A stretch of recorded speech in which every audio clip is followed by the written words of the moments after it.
ആ സ്വപ്നം എന്നെ വല്ലാതെ ഡിസ്റ്റർബ് ചെയ്തുകൊണ്ടിരിക്കും. സ്വപ്നത്തിൽ കണ്ട ആ പെൺകുട്ടികളെ ഇതുവരെ എൻ്റെ ജീവിതത്തിൽ ഞാൻ കണ്ടുമുട്ടിയിട്ടില്ലെങ്കിലും എൻ്റെ മനസ്സിൽ യാഥാർത്ഥ്യത്തെ ജനിപ്പിക്കും വിധം പതിഞ്ഞുപോയി.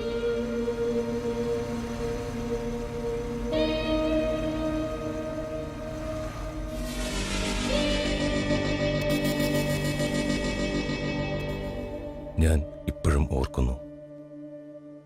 ഈ സ്വപ്നം കണ്ട് 2 നാളുകൾക്ക് ശേഷം യാദൃച്ഛികമായി ഡോക്ടർ ജോനാഥൻ്റെ വെബ്സൈറ്റ് കാണുകയുണ്ടായി. അതിൽ അദ്ദേഹം തൻ്റെ റിസർച്ചിന് വേണ്ടി കണ്ടെത്തിയ ബംഗ്ലാവ് കണ്ട് ഞാൻ ഭയന്നുപോയി. സ്വപ്നത്തിൽ ഞാൻ കണ്ട അതേ ബംഗ്ലാവ് കണ്ടതും എന്നിലെ റിപ്പോർട്ടർ മനസ്സിൽ ഞാൻ ഉറപ്പിച്ചു, അദ്ദേഹവുമായിട്ടൊരു കൂടിക്കാഴ്ച ഉണ്ടാക്കണമെന്ന്. സ്വപ്നത്തിനും യാഥാർത്ഥ്യത്തിനും ഇടയിലുള്ള ഒരു അസാധാരണ കൂടിക്കാഴ്ച.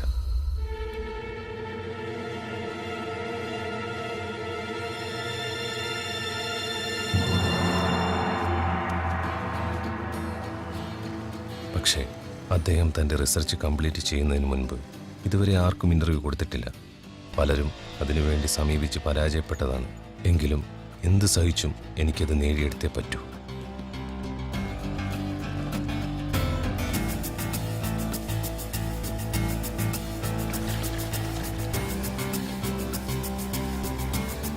അതിനുവേണ്ടി അമാനുഷ്യ ശക്തി എന്ന് പറയുന്നതൊക്കെ ഒരുതരം ആൾക്കാരെ പറ്റിക്കലാണെന്നും അന്ധവിശ്വാസത്തിന് കാരണം ഭയമാണെന്നുമുള്ള റസലിൻ്റെ വാക്കുകളെ ഞാൻ എൻ്റെ വാക്കുകളാക്കി ഫേസ്ബുക്കിലിട്ടു.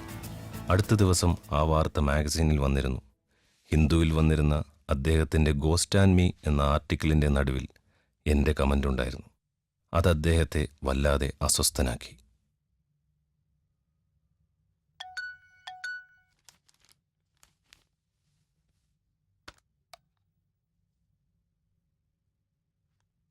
We will meet tomorrow evening at 6 o'clock.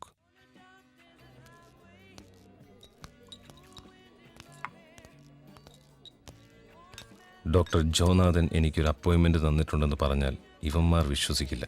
വിശ്വസിപ്പിക്കാൻ എൻ്റെ കയ്യിൽ തെളിവുണ്ട്. എന്നാലും വേണ്ട.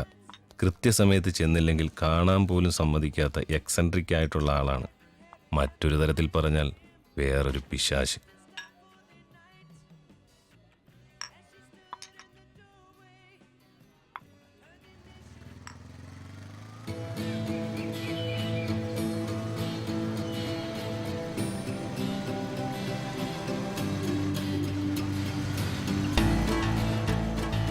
എനിക്ക് ഈ പ്രേതത്തിലും ഭൂതത്തിലും ഒന്നും യാതൊരു വിശ്വാസവുമില്ല. ഞാൻ ഏത് കാര്യത്തിലും സയൻറ്റിഫിക്കായി അപ്രോച്ച് ചെയ്യുന്ന ആളാണ്.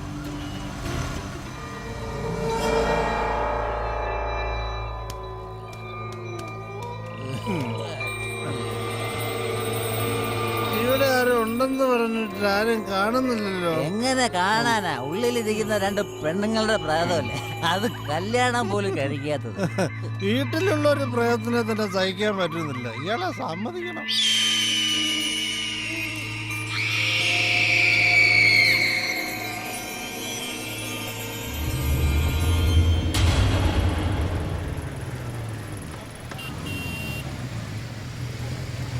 വണ്ടികൾ മാറണോ? ആ വേഗം. ചേട്ടാ ഒരു മിനിറ്റ്. എന്ത് പറ്റി? ആക്സിഡന്റോ? സ്പോട്ടിൽ തന്നെ ആള് തീർന്നു. എടോ തന്നോടല്ലേ മാറ്റം പറഞ്ഞേ. മുമ്പോട്ട് നീക്കണോ? ആ എളുപ്പം. ആ അവിടെ മാറ്. ആ വണ്ടി കൊണ്ട് മാറ്റി. ആ ഇങ്ങോട്ട് മാറോ. എളുപ്പമാണേ.